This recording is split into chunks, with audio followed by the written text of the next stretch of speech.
Hello, scruff tards and other weirdos online. Welcome to the Warzone. I'm Scruffy, and this is Scruffy Tales. Before moving on with my video and take a look at the Frontline in Kursk, I want to highlight this guy, yukraine.com, a YouTuber. He's an American living in Ukraine and very much taking an active part in the defense of Ukraine. And So I highly recommend his YouTube channel, and moreover, I do highly recommend that you visit his website yukraine.com, uh, where you can purchase various items and support his work in Ukraine, where he helps the Ukrainians in the defense of the country, uh, building drones, teaching Ukrainians about drones and what have you. So what he's doing is very important, and I can't stress this enough. Check out his YouTube channel and visit the website yukraine.com. Do that now and continue with my video after you've done that. Anyway, moving on. So Kursk frontline update for the 8th of October 2024.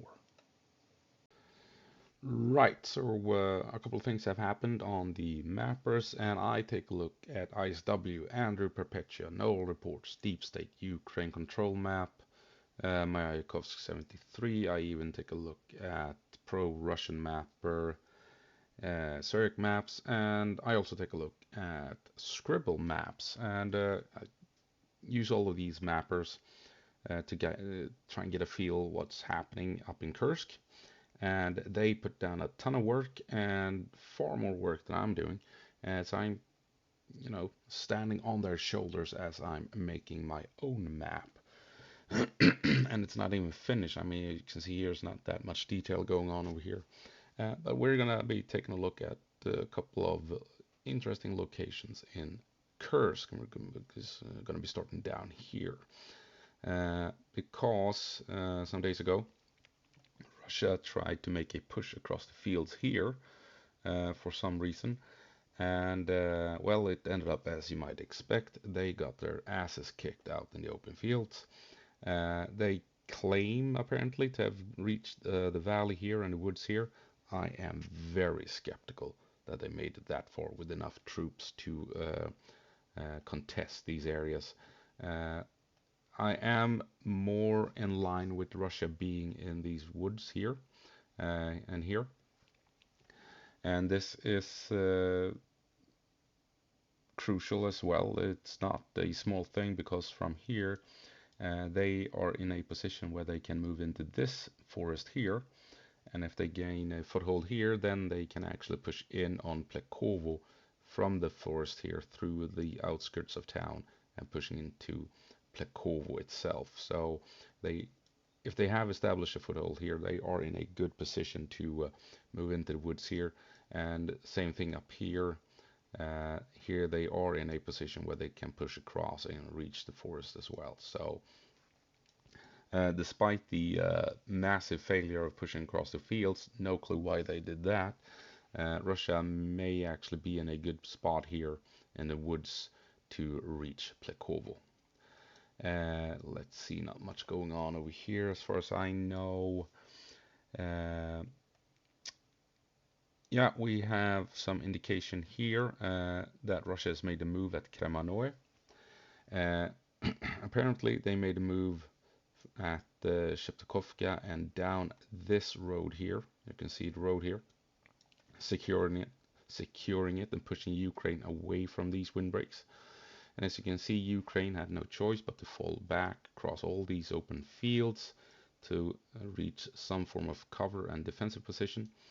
And that leaves Ukraine with basically only this path here towards Kalinov to cut the supplies leading into Kremyanoe. There's another road coming down this way that they may reach from this angle here. But basically, if Ukraine wants to have a chance of cutting off supplies to Kremyanoe, they need to come up through here where they have cover all the way to the road Otherwise, they have to cross these wide open fields. And as we know, with drones, that is really dangerous. Uh, so it seems as if Russia has managed to secure supplies and reinforcements reaching Kremyanoe for the time being. Also, let's see, here at Yubomivka, Russia has had some successes in these woods here. And taking these woods, Ukraine has been forced to fall back across the fields, and they have been pushed back to these windbreaks over here on the far sides of the fields here. And it also appears that Russia may have some success in town, grabbing this contested area, maybe even crossing in this far. Bit doubtful. I mean, there is a small creek river here called Sorka, uh, so I'm not sure if Russia's pushed across that one. But these outskirts here appears to be in Russian control. Uh, Interestingly enough, Russia claimed to have pushed out this far, and Syriac maps was showing the same. Syriac map has now pulled the Russian advances away from this point. He's more over here, I think. Uh, I still think it's bullshit that Russia is operating east of the river Snagost, because nothing is indicating that they have grabbed this part of these big fields. Uh, you can see here we have windbreaks forming a square, and if you don't hold the square, uh, then you can't hold terrain in this area. It's just wide open farmland, and there's nothing indicating that Russia is holding that square. So I'm guessing they haven't pushed out of Ubukovka yet. And if they don't have that square, then they don't have Darino, and then if they don't have Darino, they can't operate east of Snagost. What the Russians are doing though is pushing down this way. This is confirmed, and they're trying to reach this bridge here at Nicolaevo Darino, located right here. Here's the bridge, and I believe Russia's after that crossing, which should be an indication that they don't hold Darino whatsoever. Um, Otherwise, we would have confirmation of Russians moving this way and operating east of the river. We don't have that confirmation. So that's the situation at Jubimivka and Darino. Moving over to Veseloe, Russia made important gains here in the east, pushing Ukraine away from these windbreaks here and also from these windbreaks, forcing Ukraine to fall back again, wide open fields that forces Ukraine to fall back quite a ways before they can find defendable positions. And very important, uh, that means Russia has secured this small town here, and this is where they can bring in reinforcements and supplies to the entire area here.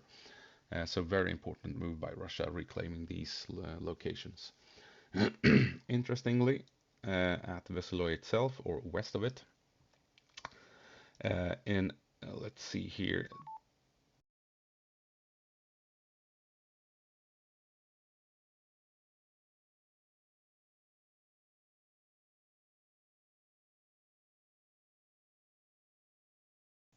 Sorry for that, headset shut down. Anyway, in this area here, we've seen a lot of Russian airstrikes uh, aimed at Ukrainians. So we know Ukraine uh, is moving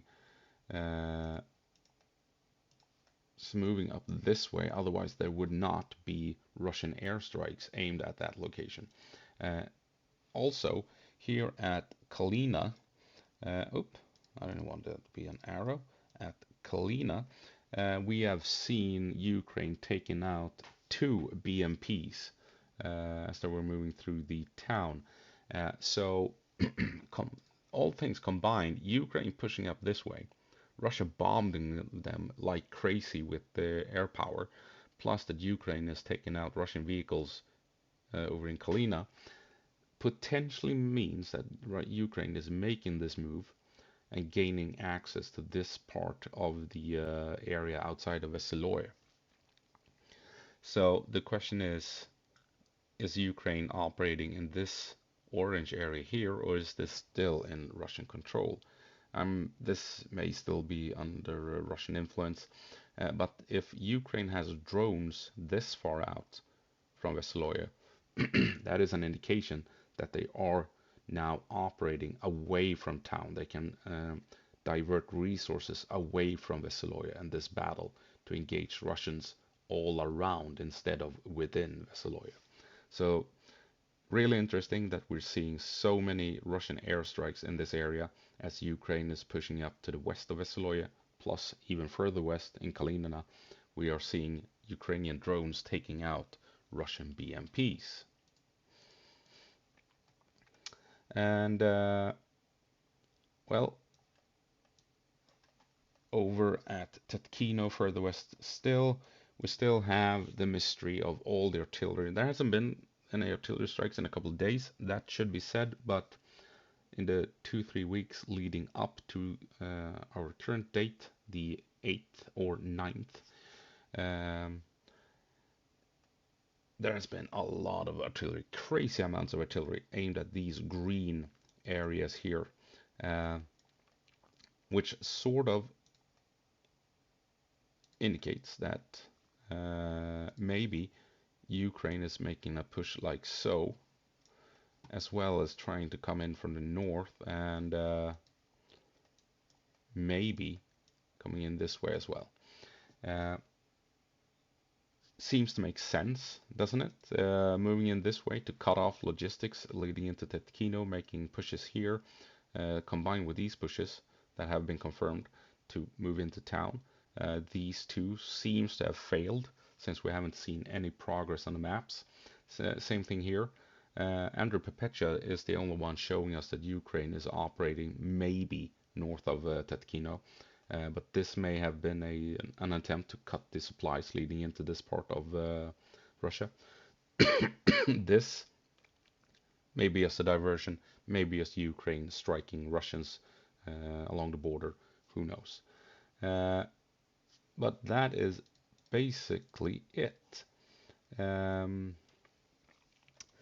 we have a couple of interesting locations as well that kind of highlights that Russia has some good options at the moment. If we start off here at Kremyanoe, as you can see here, we have a big forest just outside of town, and you can actually, from Kremyanoe, if you move through the outskirts here around this lake, gain access to these woods. And if Russia manages to do that, let me highlight here what that might mean for Ukraine if Russia does manage to grab all of this. That doesn't leave that much room for Ukraine to bring in supplies to these three towns up here in this frontline section.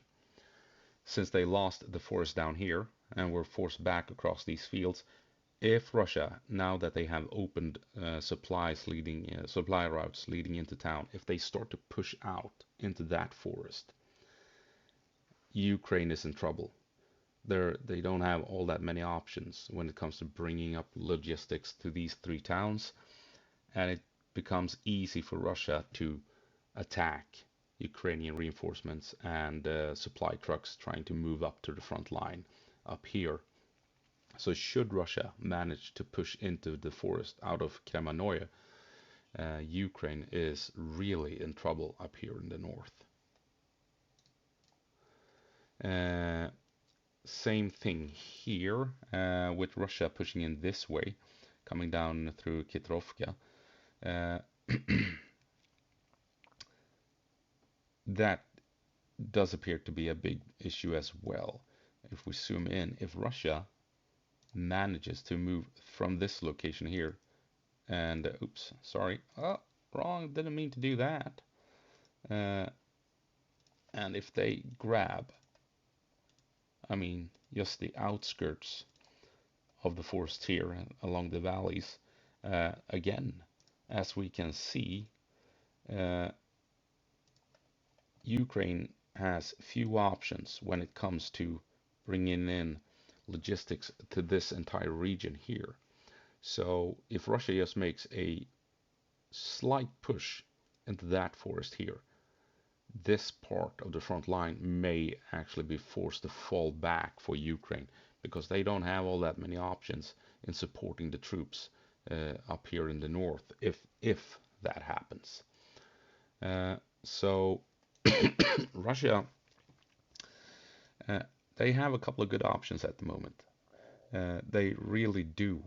They can threaten this entire front line here as well as this entire section. And they have some gains here, which further puts pressure on this part up here. And so Russia is slightly on a roll, it has to be said. They have some good options in the coming weeks, trying to push in here as well as here. Meanwhile, it does seem as if Ukraine is having successes at Veseloe. Not 100% confirmed. That should be said. That has to be kept at the back of our heads. That this push, even though it seems successful with all of this being contested, Ukraine may still be forced to fall back because Russia is aiming a lot of airstrikes at them at the moment as they're trying to push into this area here. But it is interesting that they're making this push and that Ukraine is beginning to attack Russians in Kalinina. These two things combined is very interesting and may indicate that Ukraine is moving up right here west of Veseloe.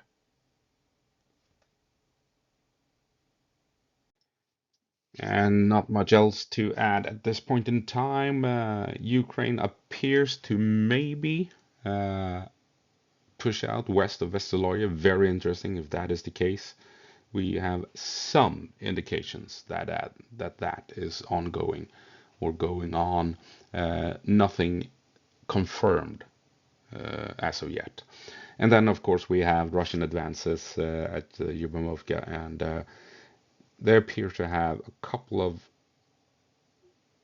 locations where they can cause a lot of trouble for the Ukrainians if they make the correct pushes up along the northern front lines. So we'll see what happens in the next couple of days, coming weeks. Anyway, I hope I'll see you in the next one. As always, go po marsh, Ukraine, and give them hell.